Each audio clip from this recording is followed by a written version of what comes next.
Hello guys, welcome to my channel. और आज की इस वीडियो में मैं डिस्कस करने वाला हूं ब्लैक क्लोवर के लेटेस्ट चैप्टर नंबर 342 के बारे में। 1 वीक के ब्रेक के बाद ब्लैक क्लोवर वापस लौट चुका है अपने एक अमेजिंग चैप्टर के साथ, तो इसका मैं रिव्यू करूंगा और जो जो इस चैप्टर में है इन्फॉर्मेशन आप लोग को ऑब्वियसली बताऊंगा। तो अपनी बिना किसी देरी के वीडियो शुरू करते हैं। My name is Himesh, you are watching Super Rises. Without any more discussions, let's roll the intro.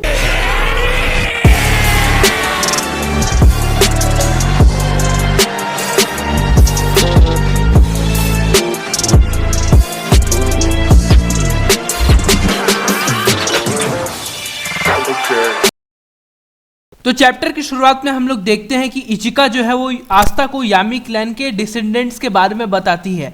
वो ये बताती है कि यामी क्लैन के जो डिसेंडेंट्स थे वो एक असैसिन्स के ग्रुप थे जिनको किजिन बोला जाता है। और बेसिकली अगर आप लोग किजिन के बारे में सर्च मारोगे तो आप लोग को पता चलेगा कि किजिन जो है उनको बोथ गॉड्स और डीमन से कंपेयर किया जाता है क्योंकि वो इतने ही पावरफुल होते हैं। और आगे जाके हम लोग देखते हैं कि जो किजिन होते हैं वो बेसिकली एक टाइप के समुराई होते हैं, तो उनको लैंड ऑफ द सन का प्रोटेक्शन के लिए इंटरेस्ट किया जाता है और उसमें से वो लोग जो किजिन होते हैं वो रियूडो फैमिली को प्रोटेक्ट करते हैं। आगे जाके हम लोग को लैंड ऑफ द सन से रिलेटेड एक कहानी सुनाई जाती है जिसके हिसाब से एक 5 हेडेड ड्रैगन जो है उसके और एक सेलेस्टियल मेडन के बीच में लड़ाई हो जाती है। और ये सेलेस्टियल जो मेडन होती है उसका नाम जो मेरे को अभी तक इन्फॉर्मेशन पता चली है उसके हिसाब से बिन ज़ेतिन होना चाहिए, क्योंकि ये जो बिन ज़ेतिन है इसके एंड में पहली बार ज़ेतिन आ रहा है और ज़ेतिन नाम का एक अटैक जो है हम लोग ने अभी ब्लैक क्लोवर के लेटेस्ट चैप्टर्स में देखा है जो कि हो सकता है इन्हीं के नाम पे फेमस हो। और अगर आप लोग बिन ज़ेतिन का ड्राइंग देखोगे ऑब्वियसली गूगल में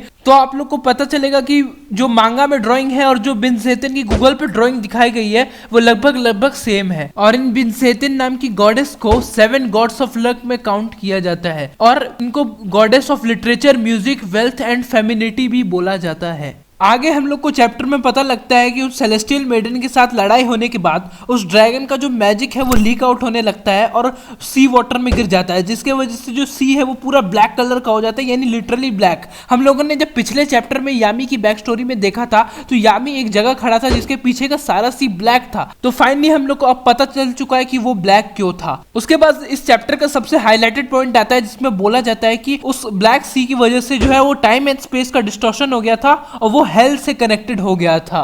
और उसके बाद क्या हुआ ये नहीं पता है, लेकिन उसी के बाद से सारी दिक्कतें शुरू हुई। और ये भी हो सकता है कि आस्टारोथ जो है वो उसी टाइम वहां से निकला हो। ठीक है, अभी कुछ कहा नहीं जा सकता। आगे हम लोग देखते हैं कि यामी की बैक स्टोरी पे कंटिन्यू होता है और यहाँ पे यामी का फादर जो है वो यामी से लड़ते हुए बता रहा होता है कि वो प्राउड डिसेंडेंट्स है डीमन स्वॉर्ड विल्डर्स के। और अगर आप लोग को ये बात नहीं पता तो आस्था के जितने भी स्वॉर्ड्स हैं उस सब में डीमन आता है। जैसे कि आप लोग देखोगे तो demon slasher, demon destroyer, demon dweller sword, ये सब आस्था के स्वॉर्ड में सब में डीमन आता है। तो ये भी हो सकता है कि आस्था के जो स्वॉर्ड है वो लैंड ऑफ द सन में ही बने हो और उसको ड्वार्फ ने मैन्युफैक्चर किया हो, क्योंकि ड्वार्फ भी आने वाले हैं स्टोरी में, आप लोग को पता ही होगा। आगे जाके हम लोग को फाइनली यामी के फादर का फर्स्ट अपीयरेंस दिखता है जो इस बार से परेशान हो चुका है कि उनको खाली एक टेरिटरी को प्रोटेक्ट करना है और वो उससे कुछ ज्यादा करना चाहता है। और यामी अपने फादर की बात से बिल्कुल भी एग्री नहीं करता। और हालांकि हम लोग देखते हैं कि इचिका जो है वो यामी के पीछे खड़ी है और इचिका को देखकर उसके फादर उस पर बहुत ज्यादा गुस्सा आ जाते हैं, क्योंकि जो इचिका की आंख है वो उसको अपनी वाइफ की याद दिलाती है और वो वाइफ जो उनको एक गर्ल देके पैदा करके मर गई और इसीलिए वो जो है वो इचिका पे बहुत गुस्सा रहता है, क्योंकि उसको लगता है कि लड़की जो है वो फाइट नहीं कर सकती उनके क्लैन के लिए, तो लड़की नहीं चाहिए थी। और वो ये कह के इचिका पे अटैक करने वाला होता है, तभी यामी गुस्से में आके वो अटैक ब्लॉक कर देता है। और देख के लगता है कि वो यामी अपने फादर को बहुत ज्यादा हेट करता है और ऑब्वियसली करेगा ही। ठीक है, आगे जाके हम लोग देखते हैं कि जो यामी का फादर वो एक इंपॉर्टेंट डिटेल बताता है कि जो फ्यूडल लॉर्ड्स के सन है, यानी यहाँ पे रियुया की बात कर रहे हैं, उसके पास बहुत ही अच्छा मैजिक होगा, लेकिन वो ये क्लेम करता है कि यामी के पास जो है वो कुछ उससे भी ज्यादा अच्छा मैजिक होगा और वो साथ ही साथ स्ट्रॉन्गेस्ट किजिन कहलाएगा यामी उसके क्लैन का। सिंपली कहने का मतलब ये है कि यामी के फादर ने पहले ही बता दिया था कि जो यामी है वो बहुत स्ट्रांग बनेगा। बात करें रियुया की तो यहाँ पे यामी के फादर बोलता है कि रियुया के पास बहुत वास्ट मैजिक है। इसका मतलब ये है कि रियुया जो है वो मैजिक के साथ पैदा हुआ था, लेकिन फिर कुछ ऐसा हुआ कि उसका मैजिक चला गया। आगे इसके बारे में और बात करेंगे। आगे हम लोग देखते हैं यामी फिशिंग के लिए आगे बढ़ जाता है और ऐसा देख के लगता है कि उसके पास फिशिंग का बहुत ही अच्छा टैलेंट है। और आगे हम लोग देखते हैं रियुया भी वहां आ जाता है फिशिंग करने के लिए और ऐसा देख के लगता है उसको भी फिशिंग काफी ज्यादा पसंद है। और यहाँ जाके हम लोग को जो रियुया है उसके ड्रीम के बारे में थोड़ा बहुत पता चलता है। वो बोलता है कि उसका जो ड्रीम है वो ये चाहता है कि सारे लोग एक तरह इक्वल इक्वल रह के हंस सके और खेल सके। आप लोग रियलाइज करोगे कि यही सेम आस्था का ड्रीम है। इसका मतलब यामी ने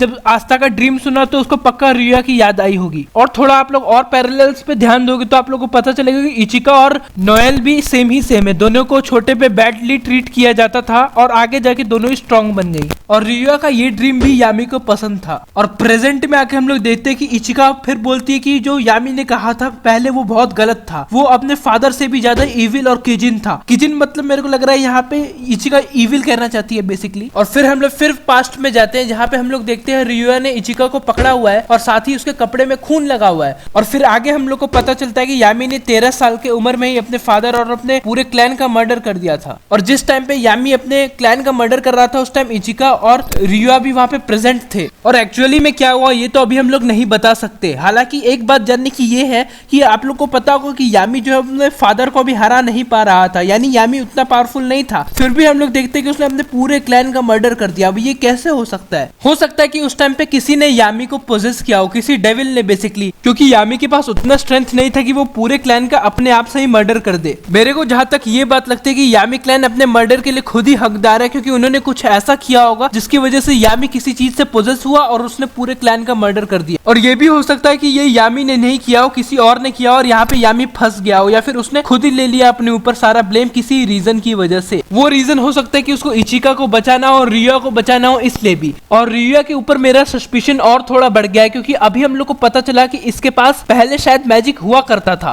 और इसके पास दोनों आंख भी था। तो यामी के जाने के बाद ऐसा क्या हुआ कि इसको एक ऐसा आंख मिल गया जो इसको प्रेजेंट के बारे में हर चीज बता देता है। इसमें पक्का कहीं ना कहीं डेविल कनेक्टेड है। हो सकता है इसकी आंख भी आस्टारोथ की आंख हो सकता है, क्योंकि वो प्रेजेंट बता सकता है। और साथ ही साथ यामी ने अपने क्लैन का मर्डर किया, हो सकता है इस चीज में भी कोई ना कोई डेविल कनेक्टेड हो, लूसी फ्यूगियस जैसे। क्योंकि हम लोग को पता है लूसी फ्यूगियस जब आखिरी बार अपीयर हुआ था उसने नाक्ट के पूरी परिवार को मार दिया था। तो हो सकता है नाक्ट और यामी जिस हिसाब से कनेक्टेड है तो उसने यामी के पूरे परिवार को भी खत्म कर दिया हो, कंसीडर, क्योंकि लूसी फ्यूगियस का भी मैजिक डार्क मैजिक से ही रिलेटेड माना जाता है। और स्पेड आर्क में हम लोग को यह बात भी पता लगा कि यामी का जो शरीर है वो थोड़ा बहुत हर्ट उसका डेविल जैसा हो चुका है। तो अभी फिलहाल हम लोग वेट के सिवा कुछ नहीं कर सकते। आगे जो होगा वो बहुत ही इंटरेस्टिंग होगा। अब हम लोग प्रेजेंट में आते हैं। प्रेजेंट में आके हम लोग देखते हैं आस्था पूरा सरप्राइज हो चुका होता है और आगे इचिका ये बोलती है कि यामी ने उन लोगों को फिर छोड़ दिया और फॉरेन कंट्री में आस्था जैसे लोगों के साथ रहने लगा। और आस्था की हिम्मत कैसे हुई ऐसे आदमी पे ट्रस्ट करने की। फिर यहाँ पे आस्था बोलता है कि नहीं ऐसा नहीं हो सकता, ये कोई जरूर मिस्टेक है। वो कैप्टन यामी पे बिलीव करता है, कैप्टन यामी ऐसा कर ही नहीं सकते। और यहाँ पे इचिका थोड़ा एंग्री हो जाती है और बोलती है कि उसने अपनी आंखों से ये सब होते हुए देखा था और ये सब जो उसने बताया वो सब सच्चाई है। और यहाँ पे आस्था फिर भी नहीं मानता। वो बोलता है कि वो फिर भी ये बात बिलीव नहीं करता। आस्था ये भी बोलता है कि भले ही वो कैप्टन यामी की सिस्टर है लेकिन वो फिर भी ये सब बोलेगी तो आस्था इस सब चीज पे बिलीव नहीं करेगा, चाहे कुछ भी हो जाए। और फाइनली यहाँ पे इचिका और गुस्सा हो जाती है और बोलती है ठीक है, इसी बात पे जो तुमने स्ट्रेंथ कैप्टन यामी के अंडर में गेन की है वो मेरे को दिखाओ और यहीं पे हम लोग तुम्हारी मिडनाइट में ही ट्रेनिंग शुरू करते हैं।